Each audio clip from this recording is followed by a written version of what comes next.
Tampa Mayor Castor. And I'm St. Petersburg Mayor Rick Kriseman. We are working day and night to keep our residents informed and safe, but we're also working together in an unprecedented fashion. COVID-19 knows no boundaries. It doesn't stop at the water's edge. Its impact on one region in Florida is a threat to all of Florida, to every Floridian. And that's why we need you to continue practicing common sense, heed the guidance of experts, as well as the directives of our respective cities. This is a serious public health emergency, and no one is immune. Like mayors throughout America, Jane and I are committed to simply doing the right thing and protecting public health and safety. This isn't about politics. It's about our community. And now more than ever, we need to come together as one nation, one state, one Tampa Bay.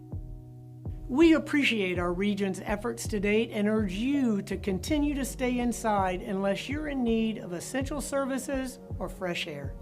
The actions we take today will save lives tomorrow. Tampa Bay, we can do this together, even if we have to be apart for a little while. Thank you, and God bless.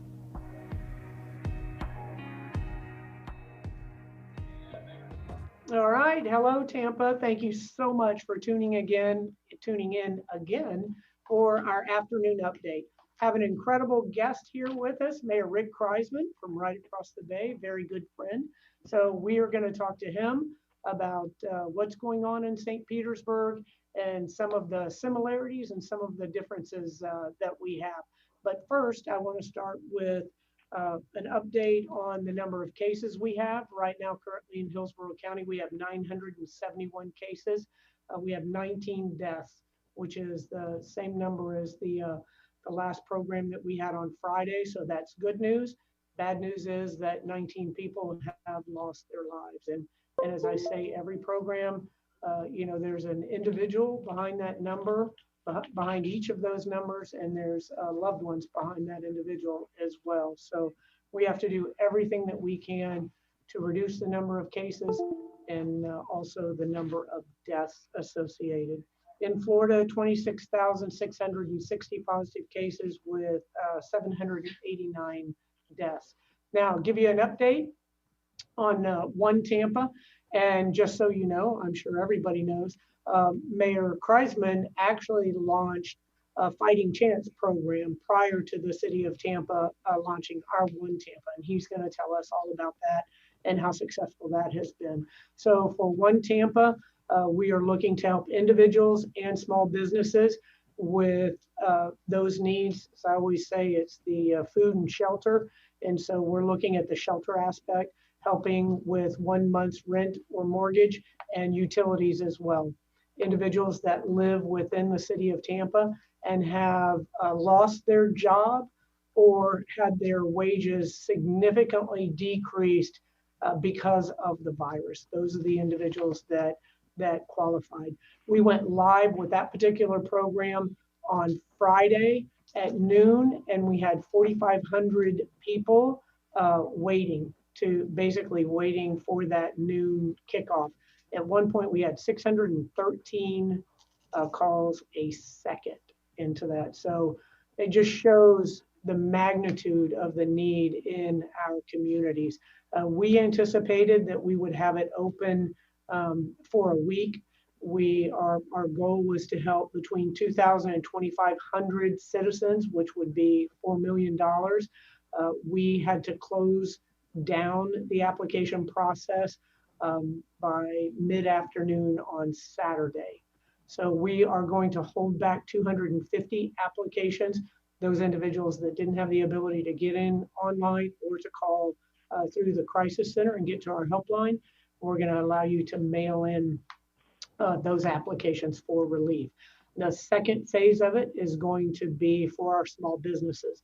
And those small businesses have to be located in a low-income census tract, and or a CRA, Community Revitalization Area. And you can, on the application, you can type in the address of your business, and it will tell you if you fall within one of those locations. We are going to spend the first 48 hours. That program will be launched at noon on Tuesday. We're going to spend the first 48 hours coaching through that application process so that we can give our undivided attention to that process and ensure that we're helping as many people as we can. Our goal is to help 800 small businesses, and again, that will be to the tune of $4 million. So that aspirational goal of $8 million is $2 million from some of the HUD and CDBG funding that we have that can be used for rent and mortgage. And then we're looking for the CRA board to vote to allow us to use interest on some of the CRA accounts. And for those of you who aren't familiar, the CRA is a geographic area, impoverished geographic area of the city, and all the tax dollars raised in that location go back into that area. So we're looking to be able to use $2 million from the interest on those accounts throughout the city. And then we are going to use $2 million from our emergency fund, usually used for recovery from hurricanes, to match up to $2 million in donations. And we've had some great response from our community. I know Mayor Kriseman has too. We had the Bucks, the Lightning, and the Rays all step up and donate $100,000 each. So that was absolutely wonderful. And to learn about One Tampa, you can go to onetampa.org. So very important. I appreciate everybody staying home. I know it's frustrating, but again, you realize the value in that. The two elements that are really going to help us flatten this curve, reduce the number of cases, is staying a 6-foot physical distance from each other, taking those simple steps, hygiene steps, washing hands and everything else. But the other really big aspect, in my personal opinion, is the wearing of face covering whenever you're in close proximity to others. And we are going to roll out an announcement, hopefully later this evening or first thing tomorrow morning, about a number of organizations within the city of Tampa that are now requiring all of their team members to wear face coverings. And they are encouraging anybody who visits those locations to wear face covering as well. So I do believe that that's going to be a part of our new normal. And we're having a lot of talk about opening up the economy. Again, that's a concern for all mayors, is first and foremost the health and well-being of our citizens, but then the economy and getting back on our feet. And I really think that the wearing of the facial coverings will allow us, that coupled with the antibody testing, will allow us to really start to open up our community quicker than anything else will, without a doubt. So please, please, please do what you can to stay at home. We have not hit the peak in our curve yet, but by all indications, all modeling, the steps that we have all taken have really helped reduce the number of positive cases. And that means we've saved lives. And really, there isn't anything more important than that. So you can't forget about our dance party tonight, 6 o'clock, our partnership with iHeartRadio. I love seeing the pictures and the videos. You can tune in to 93.3 FLZ, Mix 100.7, Beat 95.7 The Beat, Rumba 106.5, a 98 Rock or US 103.5. They play the same song at 6 o'clock, and you got to get out there and dance like nobody's watching. Mayor Rick Kriseman is going to dance this evening. There's absolutely no doubt about that. He's going to send us a picture or video. I know he's going to say, yeah, about the time you dance is about the time I dance. So as I said, Rick Kriseman is my guest today. He needs no introduction, but I'm going to do it anyway. He has been the mayor of St. Petersburg since 2014. He's in his second term, and he served in the state legislature also, and as a city council member in St. Petersburg. He earned his BS in broadcasting from the University of Florida and a JD from Stetson University College of Law. And he has lived in Florida since 1972. So thank you, and welcome here today. So Mayor, how about you tell us about your Fighting Chance program and how you started it and what the parameters are. And also add in there, if you don't mind, how difficult it is to put a program. I heard you the other day say that your team was up until 2 a.m. putting the fine touches. And I'm sure you're the same as I am. When I say we are going to do this, I always tell everybody that means you. And the same thing with my team. I mean, they worked night and day for a couple of weeks to try to put this program together. So go ahead. Well, first off, and thank you, Mayor. Let me first thank you for the opportunity to be on the show with you today and to talk to your residents. But first, I want to say thank you to you personally for your friendship, for all the work you're doing in the Tampa Bay region, for the work you're doing in particular for the residents of your great city. I felt fortunate to be able to call Bob Buckhorn, my friend. I feel fortunate to be able to call you, my friend, also. And I think it works best for our region when the mayors of St. Pete and Tampa get along, when we work together, when we try and do what's best for our region. And I really appreciate the fact that since day one, the day you were sworn and even before you were sworn, we've had that relationship, and I greatly appreciate that. Same here. The Fighting Chance Fund, we in St. Petersburg, our small businesses, our locally owned independents are really what give our city its character and its feel and that vibe that makes St. Pete special. And so we were really, as an administration, we're really concerned when we saw the shutdowns starting is what's this going to do to what St. Pete has been, and how are we going to make sure that when we get on the other side of the peak, when we flatten the curve, when we start trying to reopen, that those great small businesses are still around. Then we got notice and information that we were going to get some of our FEMA money back sooner than we had anticipated. Normally, it takes forever to get your FEMA money. And so we found out we had about $6.8 million that was going to be coming back to us. And we thought, well, what better way to put those dollars, that we spent when we were dealing with a crisis into the hands of people who are dealing with crisis themselves. And that's our business community and our employees who work for those businesses. And, we knew we weren't going to have, as you and I have both talked about, we don't have enough money between our cities to pay for all of our businesses in our cities, to help every one of them. And it kills us because we want to help every one of them, but we can't. So we tried to look at our universe and say, how do we help as many as we can? And how do we make sure that those we say we're going to be able to help, we actually have the resources to help? So we narrowed it down to really 4 categories. And these were the businesses that got impacted first: your bars, your restaurants, your retail, and your personal services. And we also said you got to be in St. Pete, you have to be owned by someone, or at least 50% of the ownership of that business has to live in St. Pete. And if you've got 25 employees or less, then you qualify for our program, as long as you've been in existence for at least a year. And for those businesses, we figure we can help them with about $5,000, and we think we can hit about 800 to 900 businesses that we're going to be able to assist.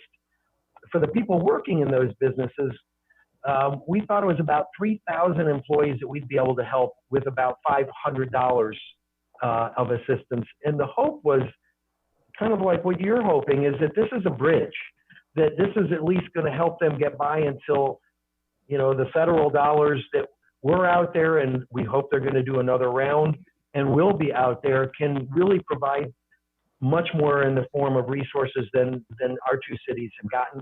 Maybe if we're lucky, we'll get a 4th round of stimulus dollars that'll come directly to our cities that would allow us to do even more. But that's what the whole goal behind the Fighting Chance program was. And it is in addition to anything they receive from the state or federal government. Yeah, and that, it really is difficult because you want to be able to help everyone in need. But, and then you really don't understand until you actually see, you can hear numbers, but until you see people, I went out to the Feeding Tampa Bay giveaway at HCC on Saturday morning a week ago, and to see the number of cars lined up there really is, it's heartbreaking, but it opens your eyes to the need. And then the fact that we thought that we would be taking these applications for a week, and we got over 10,000 in a day and a half. So the need is out there. and I'm with you, hoping that we're able to get some of this money that's coming through. We just had our emergency policy group meeting at 1:30 today, and the county is getting the first round of the CARES money, and it's to be used to help those in need, and 256 million. So there's hope, there's hope, and I'm sure in Pinellas County you'll be getting that as well. But I said, can we get a little bit of that for our One Tampa program to help those individuals? Because a lot of, as you and I talked before the program, before we started here, a third of the people that called in for the relief actually lived in the county, although they thought they were living in the city. So we're all in this together, and I sure appreciate the working relationship that we have, and with Clearwater as well.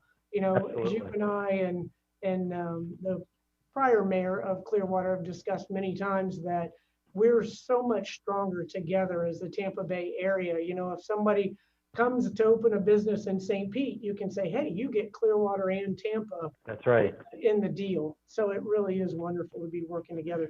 Now let's talk a little bit about the differences in Tampa and St. Petersburg. You've had to tighten some of the closures in your public spaces. What led to that, and how do you feel that your citizens are abiding by some of these rules?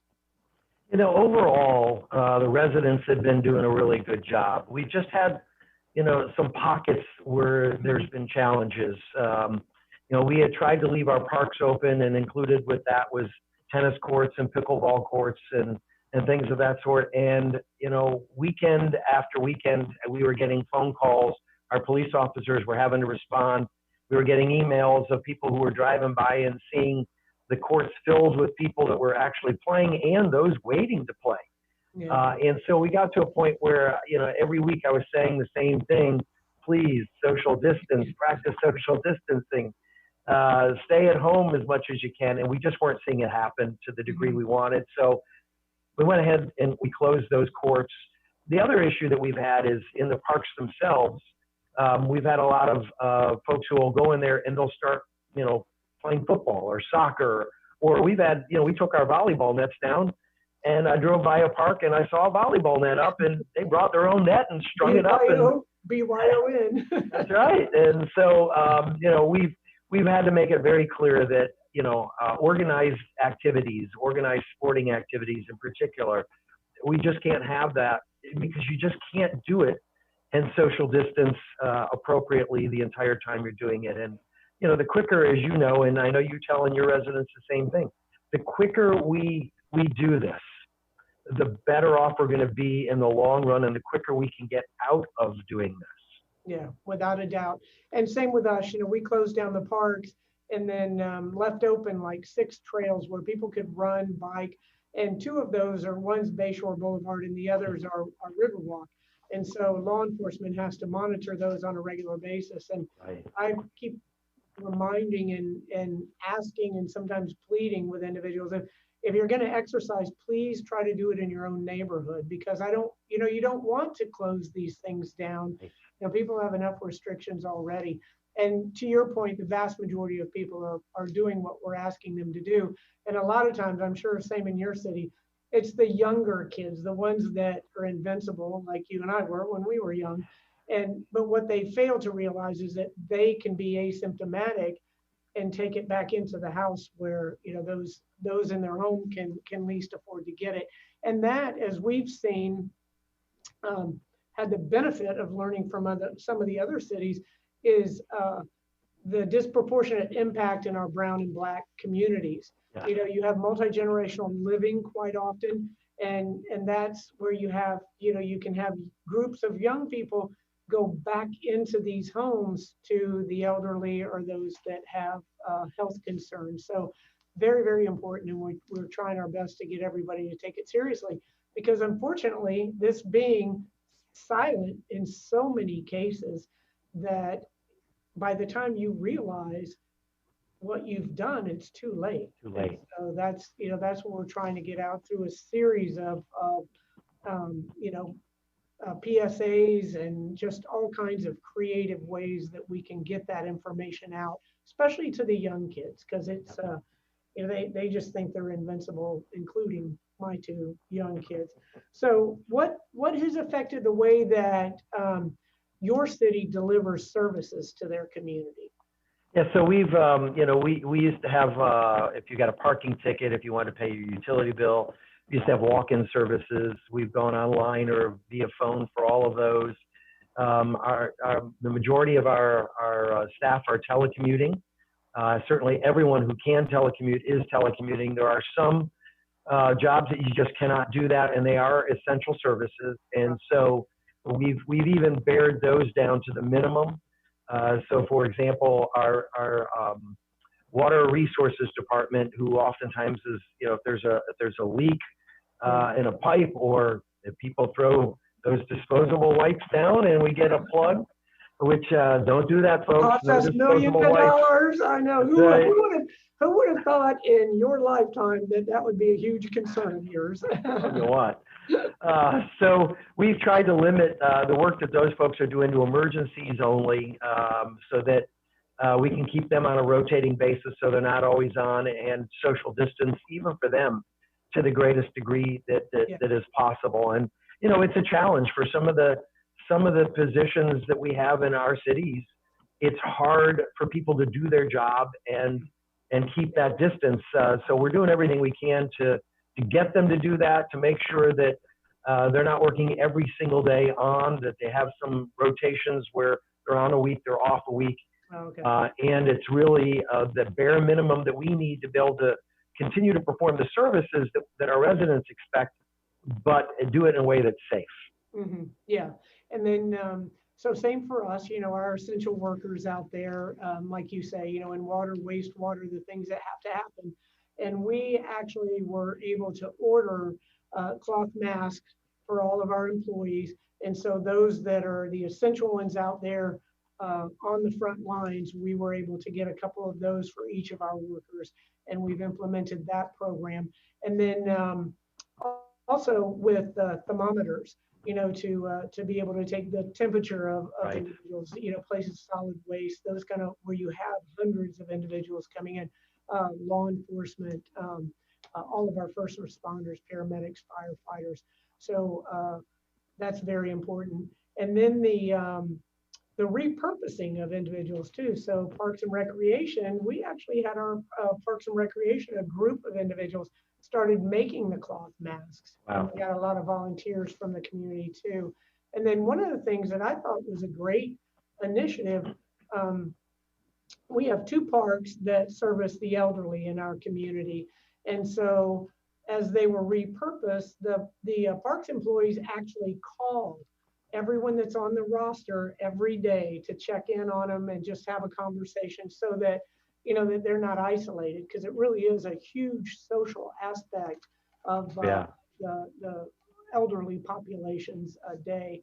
And then some of our inspections too, if we can do them through video, it's something we were looking at before, but sort of sped that program along. So if you're doing a home project and you can actually do a video inspection and walk the inspector through that through FaceTime or Zoom or something like that. We also, I know you continued with all of your construction projects. That's huge employment. They have the ability to 6 foot separate. And, a point you brought up that I hadn't thought of was drawing all of those in before we get into hurricane season. We don't want that to be a bigger make the problem even worse when a storm comes through. So Carol Post from our Development and Economic Opportunity implemented a program where we have a medical officer, and we have individuals that go around and spot check all of those locations, take photographs, make sure they're staying 6 foot away. They have hand washing stations. They are taking the temperature of everyone before they come on, so that we're trying to do what we can to keep those construction sites safe too. So a lot of great ideas, a lot of great initiatives. One of my favorite sayings is that my best original ideas come from other people. So to that end, let's talk about the benefit. You and I both had the honor of being included in the Bloomberg Harvard Leadership group this year, and 41 mayors from around the world. And so that's been a huge benefit for me. And then being a member of the U.S. Conference of Mayors and being able to be on those calls. So, and with that said, you get to participate in the Thursday meetings. I have an EPG meeting, so I don't get to participate in that Bloomberg Harvard. And they basically walk you through and sort of group think the response to this virus in your particular city. So talk a little bit about the impact that participating in both of those organizations have had on your ability to lead your city. Yeah, it's been phenomenal. I think I'm like you. I feel very fortunate and honored to have been selected as one of those 41 mayors from around the country to have had the opportunity to participate in that. And the resources, it's really, to me, the resources it opens up for us, from professors from Harvard that we get to hear from, to experts from facilities like Johns Hopkins, to last week on the call, Bill Gates was on the call. The week before that was President Obama. The week before that was President George W. Bush. The week before that was President Clinton. Great, and I'm on an EPG call. Great. So it's we get to hear from some of the brightest minds in the country, and then this last session, for example, talked a lot about starting to reopen and what does that look like and what are some of the things you ought to consider, and then so we don't even not only get to hear from the experts, but then we get to hear from our colleagues. Yeah. And I still remember the first call we had. Jenny Durkin, the mayor of Seattle, was on that call and telling us, with her city being really the first to face this in a big way and what she was going through. Yeah. And really some of the things I heard from her, raised some warning signs to me of, are we looking at this? We need to start looking at this. And I think that's the most impactful thing is, as smart as we all like to think we are, there are a lot of ideas we might not have thought about, somebody else did, and we get the benefit of what they've already thought of that we can then steal and scale it to our community and make it work back home. So I think it's been an incredible resource.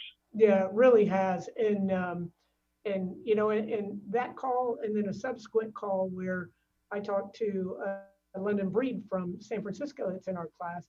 And, each of the mayors were, if you had one piece of advice, it was shut your community down as quick as you can. Get, whatever it is. First, it was just shelter at home, and then it basically turned into safer at home. But that was the sort of the reverberating mantra there, is that's what you have to do in order to protect your community. That's and right. We were fortunate to be able to learn from that. I think London was really courageous in shutting that city down really before it got there. So I can't imagine the pressure that she was under, but they haven't seen it. They haven't seen it explode in her community or many others that were able to shut down very, very quickly. So let's see what else we have on here.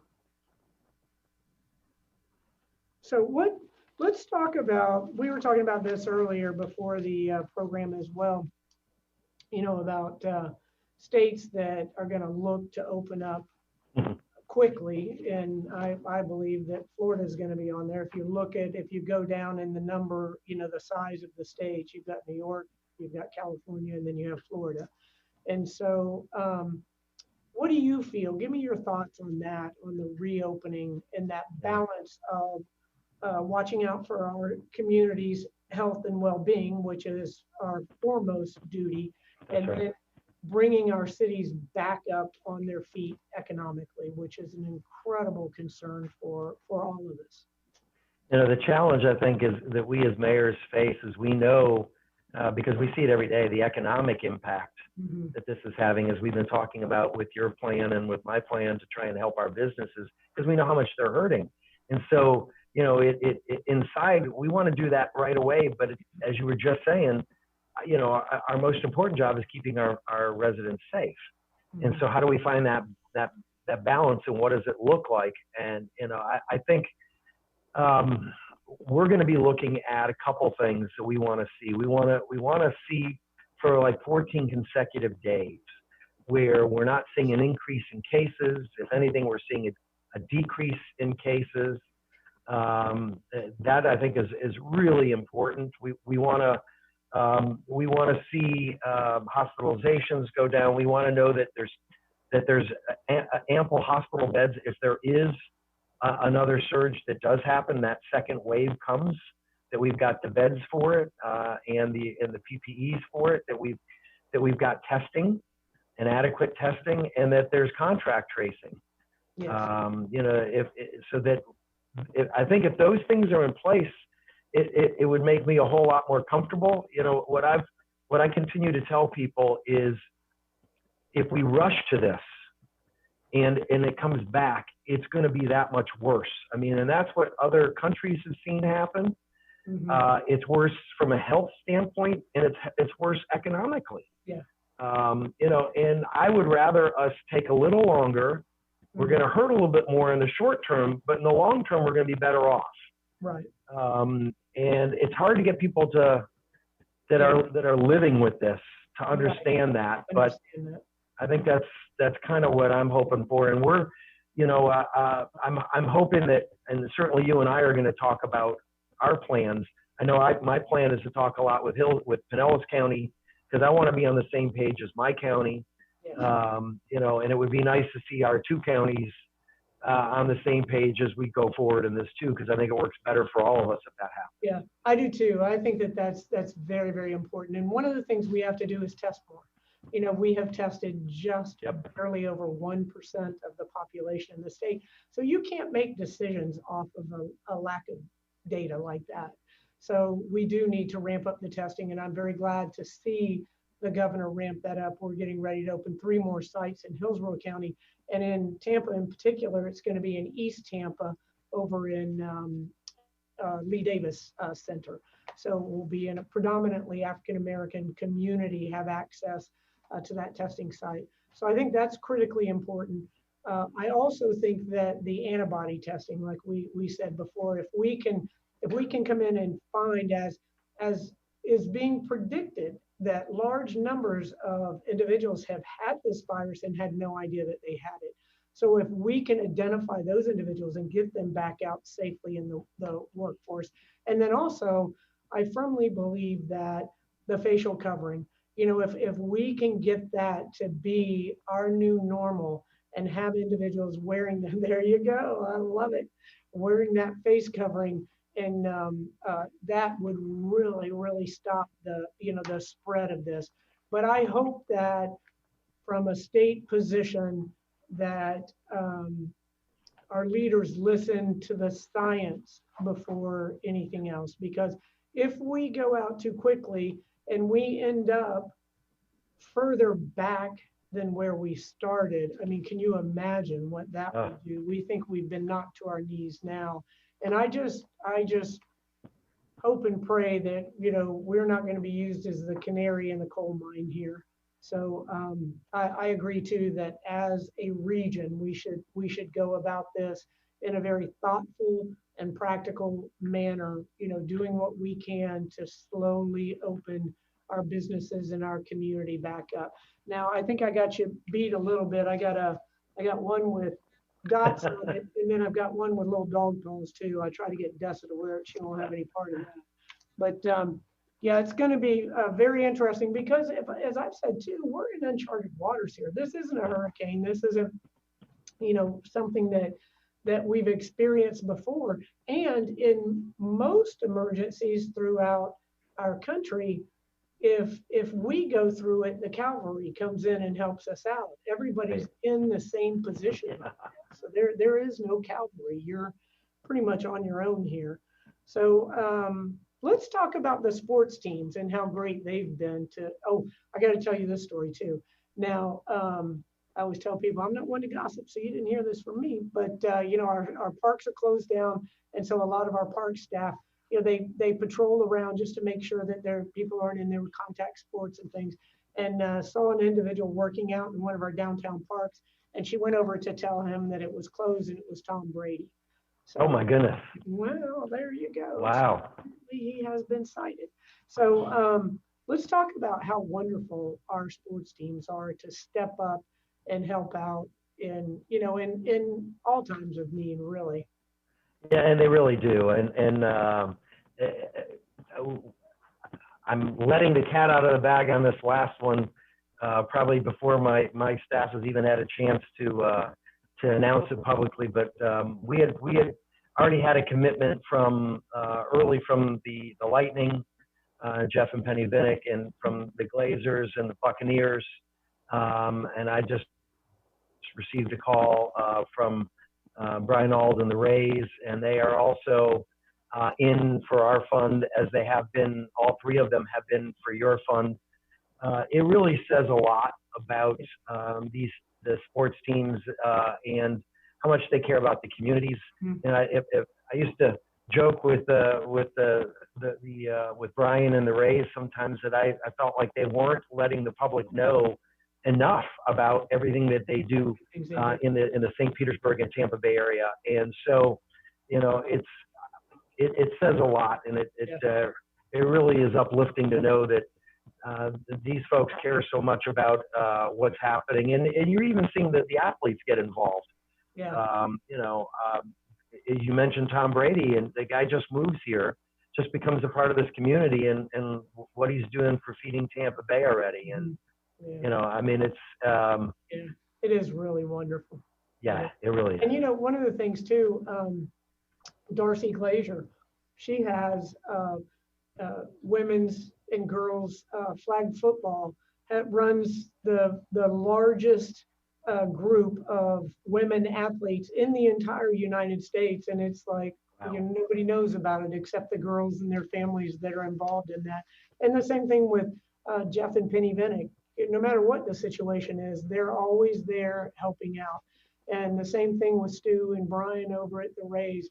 Yep. People don't know what they do in the community. And then you think about it on top of their generosity, they're hurting right now. Everybody's basically been canceled. So hopefully football will be off and we won't have our Super Bowl interrupted, but really is wonderful. So really appreciate that. Now let's see, I think we're down to, so here we have some, here's another one. Are you guys doing anything to bring your community together over there in St. Petersburg? We're doing like little chalk paintings on the sidewalks, thanking everybody. And then we have our karaoke dance, which everybody's very happy that I'm not out there dancing. But anyway, it seems to bring, those kind of things that you can really bring the community together. Yeah, it's interesting because, you see it spotlighted on the news a lot where, like in New York, for example, at 7 o'clock every night, everybody goes out and cheers for the healthcare workers. And, I've seen people driving down the streets with signs on their cars and trying to spread the word throughout the community that, that we are all in this thing together, and we really do have to support each other. And actually, I appreciate the opportunity to also make a mention of this, as we talk, and everybody does talk a lot about our healthcare workers, and what they are doing right now is really remarkable. And everybody's familiar with our first responders, our police and fire. But you mentioned, and I've also mentioned briefly, our public works folks. Yeah. And, I think sometimes they get forgotten too, for the people that, make sure that we've got clean water to drink, and that when we, as I always love to tell the kids, when you push that handle down, that stuff goes away. Yeah. Somebody's working hard to make sure that happens every day, and that, our trash and our recycling material gets picked up, and so our sanitation workers, and there's just so many city workers across the board that people don't think about the impact of what they do every day to make a city function, and as seamless as it has. And these people are all working right now and still doing their jobs, and they have the same fears that everyone else has. Are they going to get sick and coming to work, and are they going to bring something home that they didn't plan on bringing home to their family? So I think it's important to give a shout out to those folks too. And that every time that we're cheering for our healthcare workers and our first responders, let's also cheer for those forgotten city employees. Yeah, amen, amen, because they do make it go round. And people, I tell everybody that they provide those services in such a stellar manner that people take them for granted. Yeah. All you have to do is turn on that faucet and you have great water that comes out. And like That's you right. said, push the handle and all goes away. So it really is amazing. So it's nice. And I think that, our communities are so strong that this is difficult. It's something that's unprecedented for us all. But I truly believe that we're going to come out of this much, much stronger community that really has a focus on what's important in life. So it's something that hopefully we'll be able to come out from under a lot sooner than later. So this is from Charlie Frago. Okay. Pinellas leaders have acted with a unified voice for the most part on safer at home measures, while Hillsborough leaders disagreed initially on Mayor Castor's call for a safer at home order, and last week scraped a curfew and declined to act on Castor's call for mandatory face coverings in public. Why do you think Pinellas has been more unified in its response than Hillsborough? Well, I mean, far away. yeah, no, I think, obviously we have 24 municipalities, first off in Pinellas County. So, it's to look like we're getting along and working together better is in some ways ironic.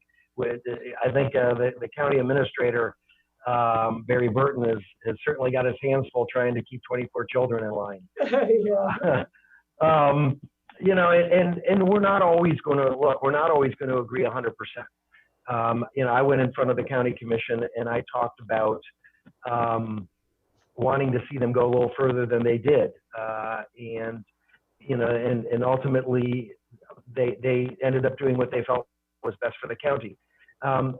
But you get past that. Once you do that, then it's like, okay, this is where we're at. Let's work together on in accomplishing this. And I think it's probably the same thing for you there in Hillsborough. Is it's important for us to be able to express what we feel is what we'd like to see happen. Each of us is going to make the decisions on what we think is best for our community. Sometimes it aligns perfectly. Sometimes it aligns pretty good. And most of the time it's pretty good, and sometimes it is perfect.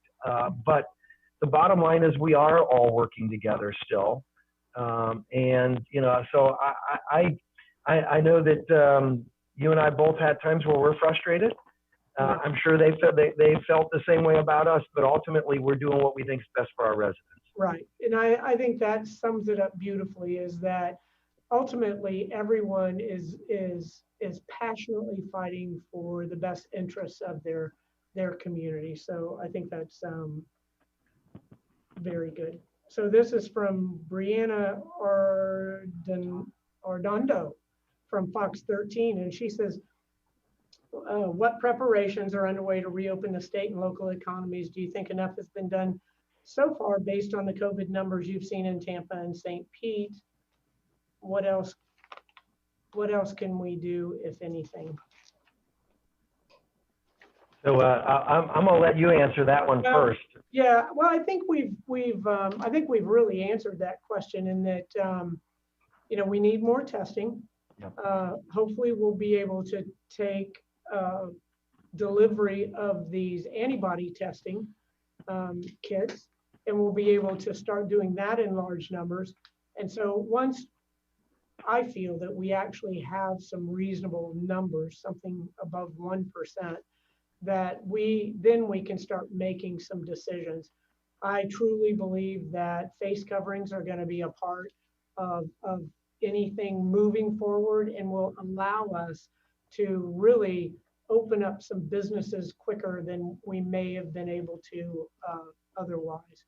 So I think that is our path forward.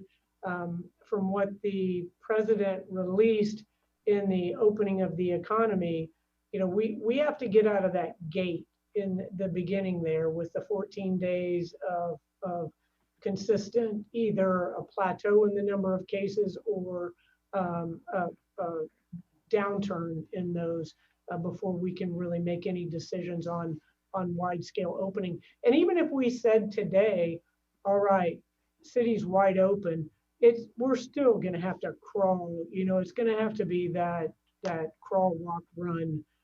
So it's going to take a while. And I see it as something that's gradual. And as we stated before, as long as the decisions are thoughtful and practical, and we're looking at the health and well-being of our citizens first, and then the economy second, I think we'll be making the best decisions.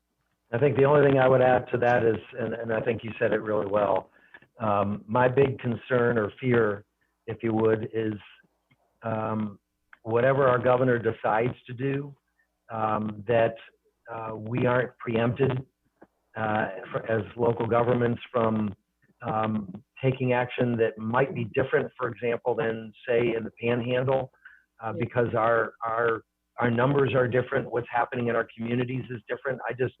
I hope we're at least given that latitude and the recognition that the science in our community could be different than the science elsewhere. And so at least as we come out of this, we have that flexibility. Right, and that's a great point. What happens in South Florida, isn't the rules for South Florida are not going to be applicable for the Panhandle. And even if you go down to cities, the city of Tampa has twice the density of the county, and so all of those factors need to be taken into consideration. I think it probably boils down to there is no one size fits all. Right. Good. Any other questions from? Yeah, I have a few more. From Charlie Frego, one.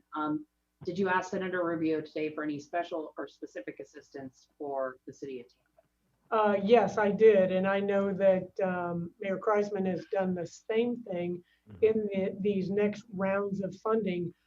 With the CARES Act, it was specific to states and then locales with $500,000 or more. If you go back to the last census, there's only 33 cities in the United States that fit those parameters. And so what we are asking is that they lower that number, 50,000, I believe, is what is being discussed now, so that some of that funding can come directly to the cities. We can get it quicker, and then the cities, deserve to have some of that funding because we have been knocked to our knees as well. Right now, as it stands, it goes to the state and the counties, and then any city over 500,000, which I believe is Jacksonville, and that's because it's incorporated with the county-city combination. So yes, we did, and I was very encouraged by conversations with Congresswoman Kathy Castor and discussions with Senator Rick Scott and discussion with Marco Rubio this morning. The next question comes from Josh Solomon from Tampa Bay Times. We're within 10 days of the state shutdown being lifted unless extended by the governor. Should the city and or county remain under local shutdown after that? I say yes. I don't think that we're going to see enough results from testing or any other information that we can actually make positive decisions on in 10 days. Right? I agree. I mean, we haven't had 4 consecutive days yet where we've seen a flattening and a decrease, and so add 10 to that. If we haven't had 4, we're not going to get to that 14. Yeah, there you go. And he's always a math expert. One more question from Josh Solomon. Have you spoken to Governor DeSantis personally during the crisis? I have not. I have not either. All right, that's it. All right, thank you so much, Rick. And listen, to all of our viewers, remember, please, please, please stay home as much as you can. Only go out for essential needs. And if you do that, think about the drive up. A lot of individuals, that's right, wear that mask. A lot of companies are providing parking lot service. you call ahead and order. You can do it at Home Depot, Target's getting ready to put it in place, Publix, Walmart. You can order and you can drive up and they'll put your products in your trunk. So please try to limit your contact with anybody. Wear facial coverings whenever you're out. There are plenty of stores that are making those now, making them available. And then you can go online and have a DIY. You can make them yourself as well. So facial coverings wherever you're at. Remember to stay 6 feet away. Wash your hands, wash your hands, wash your hands. And if you haven't already, text Tampa Ready or Tampa Lista to 888-777 for real-time information on the virus in English and Spanish. And then Tampa Biz for our small businesses to 888-777. Remember, if you want to get tested for the virus, the parameters for that have really been decreased. In essence, all you have to have are the symptoms of the virus, fever, cough, whatever it is. You can call 813-272-5900, 813-272-5900. Go get tested. We have testing sites, Raymond James Stadium, opening up in East Tampa at the Lee Davis Center. The hospitals are all doing testing. Your private provider is more than likely doing testing. So go out and get those tests. Remember, dance tonight and send your pictures to @CityOfTampa, pictures and videos to #HappyAtHomeTPA. Get out there and dance like nobody's watching. You guys have a wonderful day. We'll talk to you again tomorrow at 4:30. Thank you so much, Rick. Really appreciate it. It's great spending time with you, and I appreciate your friendship, and I appreciate you being a sounding board too. Thanks. Thanks for having me on. Appreciate it. Take care.